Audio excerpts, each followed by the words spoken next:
Yes, we're gonna make a holiday cookie today. This is a chocolate Linzer cookie. Wait, let me just let them digest that. A chocolate Linzer cookie. Right. So you're gonna get a filling and 2 chocolate cookies. Exactly, 2 cookies in one. 2 cookies with a lovely filling. What's the filling Yeah. of the cookie? It's gonna be a peppermint marshmallow filling. I know, right? Super easy, super fun to make. Today we're working with the mobile game Cookie Jam Blast, and each week for the next that looks month, fun. yeah, they're featuring a new cookie recipe in the game. So while we make this cookie recipe today, you guys can download that app at home and check out some more cookies. Isn't that fun? You should, hello Cookie Jam people, you should put his cookies in the game, because he's the cookie man. Maybe next year. We'll see. Cookie Jam. All right, so let's get started on our cookie recipe. Like I said before, this is a chocolate Linzer cookie. Right here I have my flour. I sifted that over a little sheet of parchment paper. That way it's easier to put into our machine Gotcha. right here. Do you want to put that down and start beating that butter up a little bit? Yes, sir. Just on a nice low speed. And on the left side over there, there's a little bit of sugar and some egg. We can put all of that in. Now I love this recipe because Linzer cookies are normally just like a shortbread, like a vanilla cookie.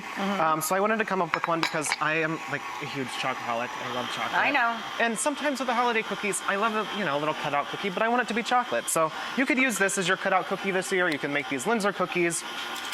And you can fill them with the filling you're going to teach today, or I see you also have peanut butter and jelly over there. Yeah, we do. We have some peanut butter, we have some jam. You can use strawberry or raspberry jam, a little chocolate hazelnut spread, or if you didn't want to make your own peppermint filling like we're going to make today, it's a peppermint marshmallow filling. You could just buy marshmallow fluff. Either one works. So you just take your parchment. Ooh, that smells good. Doesn't it smell yummy? And I like to use a Dutch processed cocoa. It's just a little bit more intense. It's a little more flavorful. It has a little And it's more such a fat in it. colorful box. I love the yellow box with a little Dutch girl and her little clogs. She looks so happy on that box. She does. And a little bit of salt goes in. Typically when I make a cookie or any dessert, I just You always add salt. Yeah, I normally use kosher salt. Today I'm using a fine sea salt because since this is a Linzer cookie, we want it to have like a really nice uniform shape. So you want to use some nice fine salt. Gotcha. So once this is all mixed up, that came together in like 2 minutes. You just pop that into the fridge for about an hour, and then you can roll it out. Then it you looks roll it. just like this.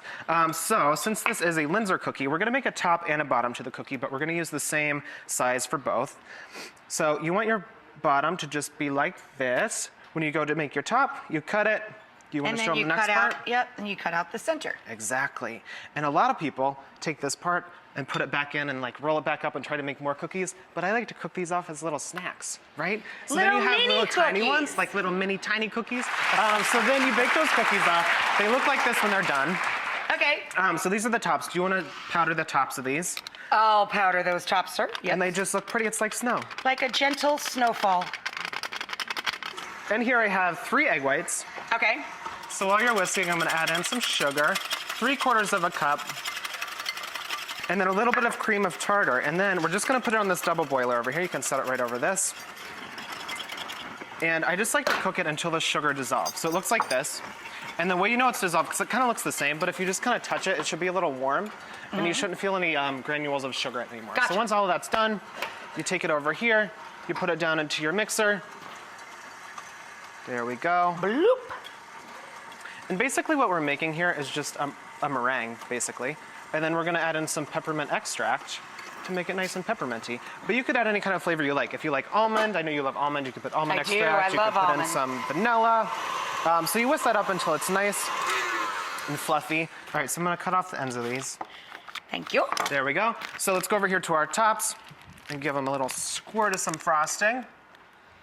Not all the way out to the edges, or all the way out to the edges? Yeah, just like all that. the way out.